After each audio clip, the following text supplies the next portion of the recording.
So hi guys, ಎಲ್ಲರಿಗೂ ನಮಸ್ಕಾರ. Welcome back to my new blog. Guys ಇವತ್ತಿನ ಬ್ಲಾಗಲ್ಲಿ ನಾನು ರೆಡಿಯಾಗಿ ಕಾಲೇಜ್ಗೆ ಹೋಗ್ತಾ ಇದ್ದೀನಿ. ಇಲ್ಲ, ಇವತ್ತು ಎಕ್ಸಾಮ್ ಬರೆದು ನೆಕ್ಸ್ಟ್ ನಾಳೆ ರಜೆ, ನಾಡಿದ್ದು ಲಾಸ್ಟ್ ಎಕ್ಸಾಮ್ ಇದೆ. ಸೊ ಯಾರೇನು ನನ್ನ ಚಾನಲ್ ಲೈಕ್ ಮಾಡಿಲ್ಲ, ಶೇರ್ ಮಾಡಿ, ಸಬ್ಸ್ಕ್ರೈಬ್ ಮಾಡಿಲ್ಲ, ಬೇಗ ಮಾಡ್ಕೊಡಿ ಅಂತ ಹೇಳ್ತಾ ಈ ಬ್ಲಾಗ್ನ ಸ್ಟಾರ್ಟ್ ಮಾಡ್ತೀನಿ.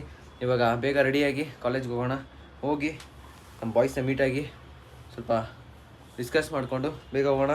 Let's go. ಎಕ್ಸಾಮ್ ಬರೆದ್ಬಿಟ್ಟು ಹೋಗ್ತಾ ಇದೀವಿ. ಊಟ ತಿನ್ನೋಗೆ ನನಗಂತೂ ಹೊಟ್ಟೆ ನೋವ್ತಿತ್ತು, ಅದಕ್ಕೋಸ್ಕರ ಹೋಗಿ ಅದಕ್ಕೇನೆ ಕೊಂಡು ಗ್ಯಾಸ್ಟ್ರಿಕ್ ಆಗ್ಬಿಟ್ಟು ಬೆಳಿಗ್ಗೆನೂ ತಿಂದಿರಲಿಲ್ಲ ಅಂತ ಹೋಗ್ತಾ ಇದ್ದೀನಿ, ತಿನ್ಕೊಂಡು ಬರೋಣ ಅಂತ. ಬನ್ನಿ. ಗೇಮ್ಸ್ ಹೇಳಿದೆ ಯಾವುದೋ ಪಕ್ಕದ ರೋಡಲ್ಲಿ ಒಳ್ಳೆ ಕುಷ್ಕ ಇದೆ, ಅವತ್ತು ತಿಂದಿದ್ರಿ, ಅವತ್ತು ಬ್ಲಾಗ್ ಮಾಡೋಕ್ಕಾಗಲಿಲ್ಲ, ಅದಕ್ಕೆ ಇವತ್ತು ಹೋಗ್ಬಿಟ್ಟು ತಿನ್ನೋಣ. ಇಟ್ಸ್ಕೋ. ಇದೇ ನಾವು ಯಾವಾಗಲೂ ಬಂದಿದ್ದು ತಿನ್ನೋದು, ಯಾವಾಗಲೂ ಈ ಸೆಕೆಂಡ್ ಟೈಮ್ ಅಂತ ನಾವು ತಿಂತಾ ಇರೋದು. ಸೊ ತಿನ್ನೋಣ ಸ್ವೀಟ್. ಸೊ ಗೈಸ್, ಹೊಟ್ಟೆ ತುಂಬ ಊಟ ಮಾಡಿಕೊಂಡು ಒಂದು ಒಳ್ಳೆ ಬಜೆಟಲ್ಲಿ ಹೊಟ್ಟೆ ತುಂಬ ಊಟ ಸಿಕ್ತು, ತಿನ್ಕೊಂಡು ಹೋಗ್ತಾ ಇದ್ದೀನಿ ಮನೆಗೆ. ಮನೆಗೆ ಹೋಗಿ ಇವೇನಿಲ್ಲ ಗೈಸ್, ಇನ್ನೊಂದು 2-3 ಡೇಸ್ ವೆಯ್ಟ್ ಮಾಡಿ, ಒಳ್ಳೊಳ್ಳೆ ಬ್ಲಾಗ್ ಬರುತ್ತೆ. ಆಮೇಲೆ ನೋಡ್ಕೊಳ್ಳಿ ಹೇಗಿರುತ್ತೆ ಬ್ಲಾಗ್ಗಳಂತ. ಇವಾಗ ಮನೆಗೆ ಹೋಗಿ ಮಲ್ಕೊಂಡು ಸ್ವಲ್ಪ ಹೊತ್ತು, ಆಮೇಲೆ ಬ್ಲಾಗ್ ಕಂಟಿನ್ಯೂ ಮಾಡ್ತೀನಿ. ಪಾಪ ನಾಳೆ ಜೇಮ್ಸ್ ಮತ್ತೆ ನಾಳೆ ಬರಬೇಕು ಎಕ್ಸಾಮ್ ಬರೆಯೋಕ್ಕೆ. ಇವೆಲ್ಲ ಹಾಕ್ಬೇಡ ಕಣೋ. ಪಾಪ ನಾಳೆ ಮತ್ತೆ ಅವ್ನು ಬರಬೇಕು ಅಂತ. ಇವಾಗ ನಾವು ಎಲ್ಲಿ ಹೋಗ್ತಾ ಇದ್ದೀವಿ ಅಂತಂದರೆ, ಎಲ್ಲಿಗಮ್ಮ? ಅಂಗಡಿಗೆ ಹೋಗ್ತಾ ಇದ್ದೀವಿ. ಅದಕ್ಕೋಸ್ಕರ ನಾನು ಮಲಗಿದ್ದು ಇಷ್ಟೊತ್ತು ರೆಸ್ಟ್ ಮಾಡ್ತಿದ್ದೆ, ಇವಾಗ ಹೋಗ್ತಾ ಇದ್ದೀನಿ, ಹೋಗಿ ಬರೋಣ. Let's go. ನಾವಿಲ್ಲಿ ಆಸ್ಪತ್ರೆಗೆ ಬಂದಿದ್ದೀವಿ, ಕ್ಲಿನಿಕ್ ಇದೆ.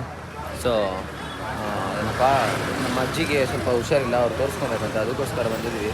ಅವ್ರು ತೋರಿಸ್ಕೊಂಡಾದ್ಮೇಲೆ ಹೋಗೋಣ. ಬನ್ನಿ. ದರ್ಶನ ಮಾಡ್ಕೊಂಡಿಲ್ವೋ ಮಾಡ್ಕೊಳ್ಳಿ. ಮನಸ್ಸಿಗೋಸ್ಕರ ಕೊಡ್ತಿರೋದು ಇದು. ಗೈಸ್ ಎಲ್ಲ ತೊಗೊಂಡ್ರಿ, ನಾನು ನಮ್ಮ ಅಮ್ಮ ಏನೇನು ಬೇಕೋ ಸ್ವಲ್ಪ ತೊಗೊಂಡು ಇವಾಗ ಮನೆಗೆ ಹೋಗ್ತಾ ಇದ್ದೀವಿ, ನಾನು ನಮ್ಮ ಮಮ್ಮಿ. ಇವಾಗ ಮನೆಗೆ ಹೋಗಿ ಊಟ ಮಾಡಬೇಕು. ನಾನು ಊಟ ಮಾಡಿ ಇವತ್ತು ರೆಸ್ಟ್ ಮಾಡೋದು, ನನಗೆ ಫುಲ್ಲು ರೆಸ್ಟ್ ಇದೆ ಅಂದ್ಕೊಳ್ಳಿ. ಯಾಕೆ ಅಂದರೆ ಎಕ್ಸಾಮು ಮುಗೀತು, ಇನ್ನೊಂದು ನಾಡಿದ್ದು ಒಂದು ಎಕ್ಸಾಮ್ ಆಯಿತು, ಅದನ್ನು ಮುಗೀತು ಅಂದರೆ ಎಲ್ಲ ಕಂಪ್ಲೀಟ್ ಆಯಿತು.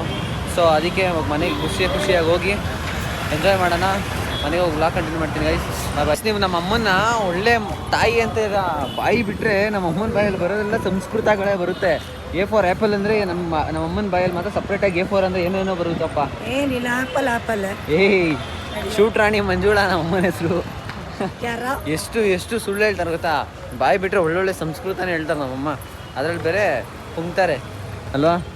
ನಿಮ್ಮ ಹೆಸರು ಅದಕ್ಕೆ ಪುಂಗೇಶ್ವರಿ ಅಂತ ಅನ್ನೋದು, ಪುಂಗೇಶ್ವರಿ. ಇವಾಗ ಹಾಲು ತೊಗೊಂಡು ಹೋಗೋಣ. ಕಾಸು ನೀವು ಕೊಡಬೇಕು, ನಾನು ಕೊಡೋಲ್ಲ ಗೈಸ್. ನಮ್ಮಮ್ಮ ಅಂಗಡಿ ಕರ್ಕೊಂಡೋದಾಗ ನಾನು ಅದರ ಟ್ಯಾಕ್ಸ್ ಹಾಕ್ಸ್ತಾರೆ, ಅದಕ್ಕೆ ನಾನು ಇವ್ರ ಜೊತೆ ಅಂಗಡಿ ಹೋಗೋಕ್ಕೆ ಇಷ್ಟ ಇಲ್ಲ ಗೈಸ್. ಅದಕ್ಕೆ ಮನೆಗೆ ಹೋಗ್ಬಿಡ್ತೀನಿ ಚೀಚಿದ.